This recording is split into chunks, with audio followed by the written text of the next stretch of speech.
Hello, everybody. Charles Hamaker here with you from T-Mobile Park, where the party continues after your Seattle Mariners Baseball Club, LLC, have punched their postseason ticket with a 4-3 victory over the Colorado Rockies. It comes, of course, in dramatic fashion. The Mariners need a late comeback, courtesy of Josh Naylor.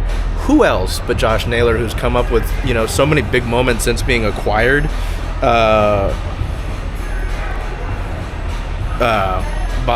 this is being acquired by the Mariners at the trade deadline.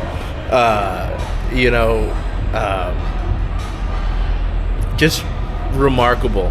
I remember tweeting from the main Circling Seattle Sports account early in the season that, this Mariners team has more magic than the 23 team and the 24 team, the kind of magic that you saw in 22 where they win ball games that, maybe, your average team, so to say, wouldn't win. A game like tonight, they're getting destroyed by a guy that I, personally hadn't heard about before, McCabe Brown. I'll double check this. I'm sorry, I stink. From the clubhouse post-game. Eugenio Suarez was splashing beer on me, what I hope was beer, so that's why that stinks. For the Rockies, their starter, McCade Brown, 5 innings of one-run baseball. The one run came off of a Dominic Canzone solo shot to right field. It was kind of rough for the first 5 innings. The Rockies got on the board in the second. The Mariners only run, they really didn't have a base runner outside of the first 2 innings until that home run. Even that's not a base runner. They got a hit by pitch from Cal Raleigh in the bottom of the first and then a walk right after. But they weren't able to do anything with that. Immediately after, the Rockies go ahead and get the one run in the second inning. The Mariners get that run in the 5th off the Canzone home run. You think, okay, it's tied. We're feeling a little bit better about ourselves. If you're the Mariners, and then in the second inning, things don't go so great. Bryce Miller, the end of his outing comes, in that 6th inning.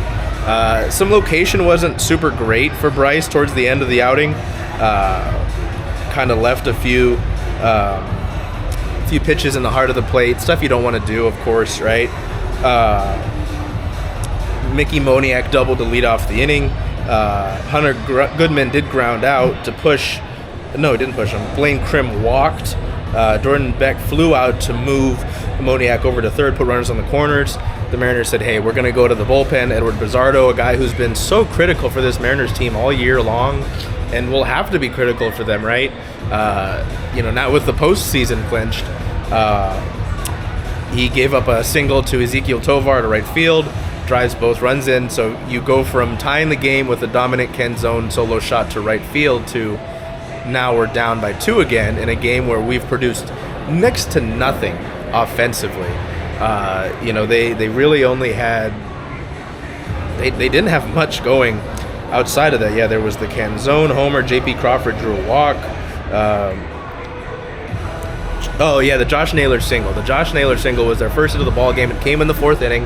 Dominic Canzone had the homer to right field. That was the Mariners' offense to that point. There was a lot of frustration. We were getting comments on Facebook from people who were very upset. Said they'd blown the division, they'd blown the game, they'd blown this big opportunity. I was like, hey, the game isn't over yet. That was the case. I mean, especially with this team, right? If there's going to be a team or two, there's going to be a team that doesn't back down and that, shows that they're in it all the time effectively. It's been the Mariners. They showed that tonight. They were out of it for a long period of time. They don't get much going against the starter. Few of the relievers come in and did well. Jaden Hill, Jimmy Herget, PCL legend Jimmy Herget, who's been around with a few of the AL West teams, with the Rangers and the Angels.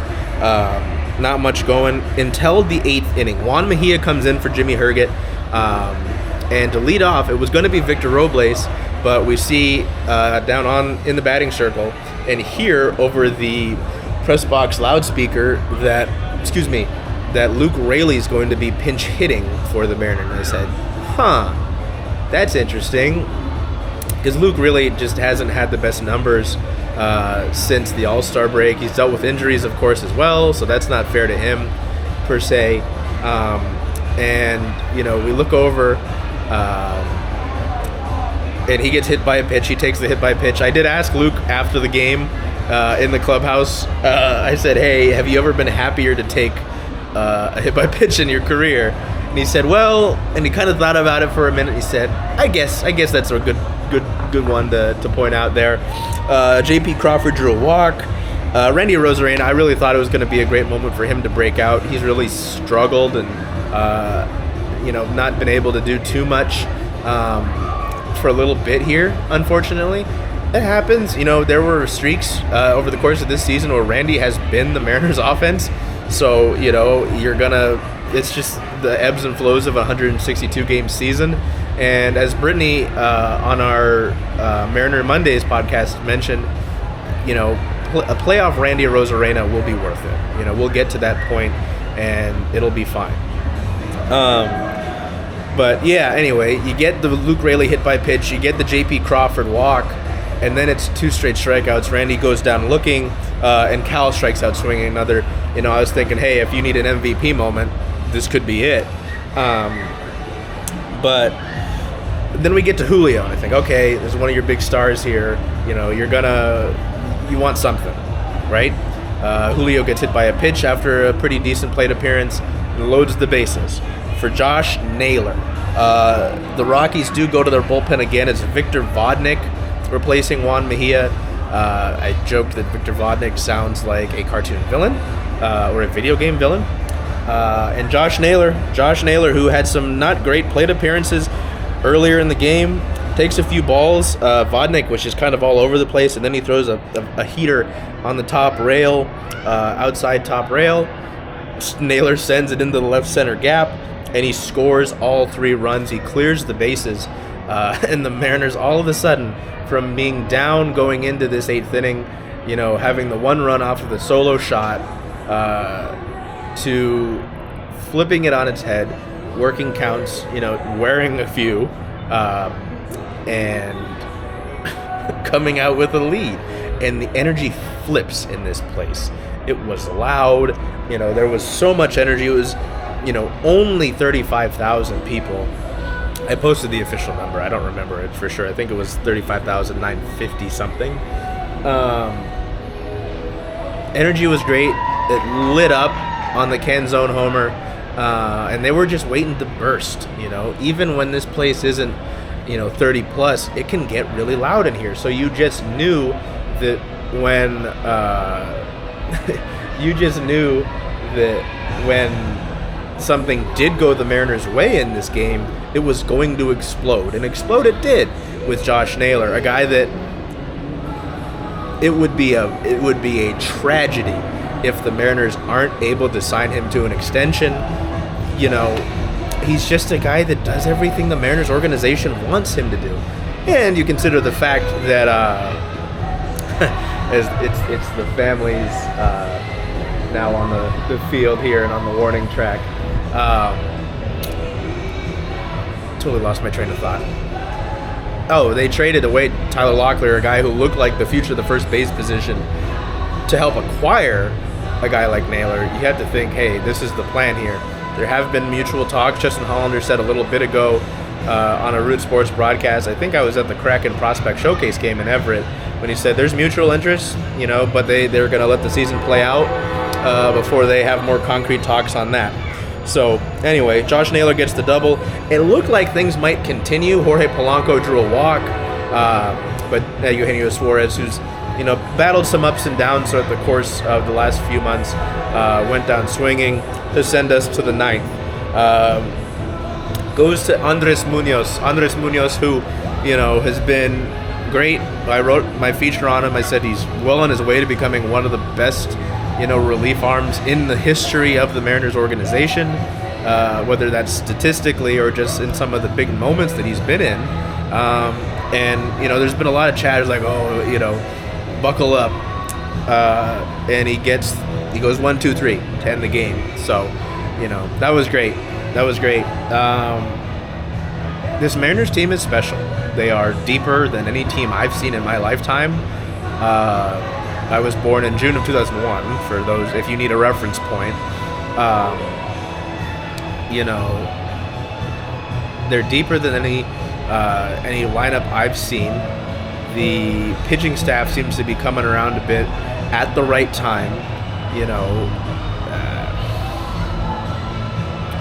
And there are teams that get hot at the right time.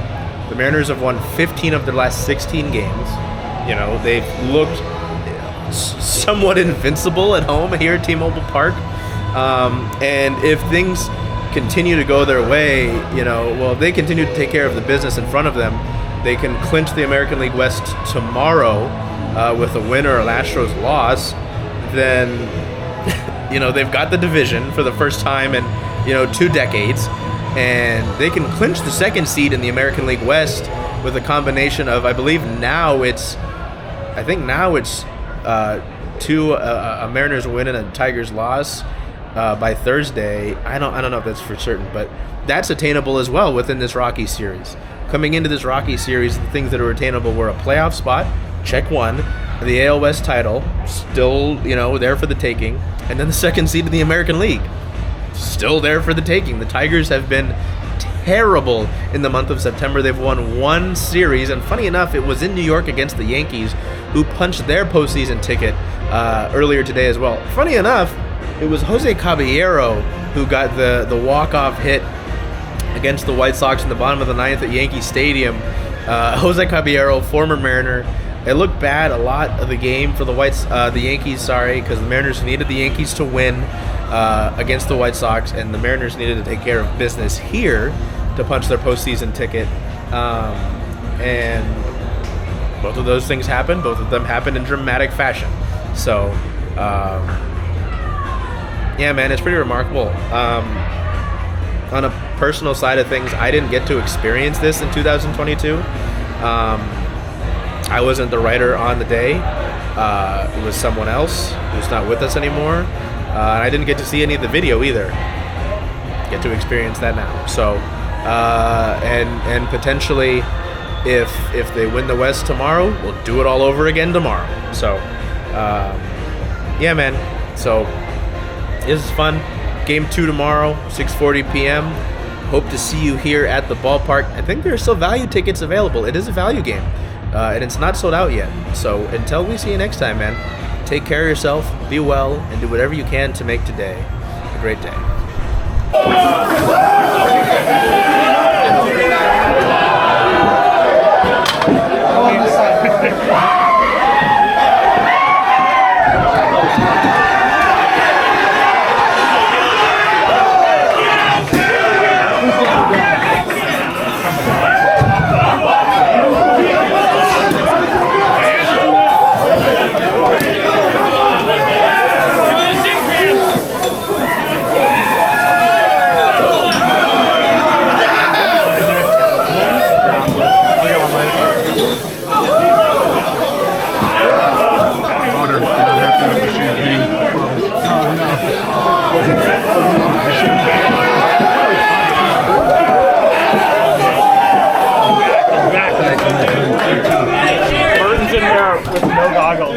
Hey, Charles. Hey, Jen. Hey, how about those M's?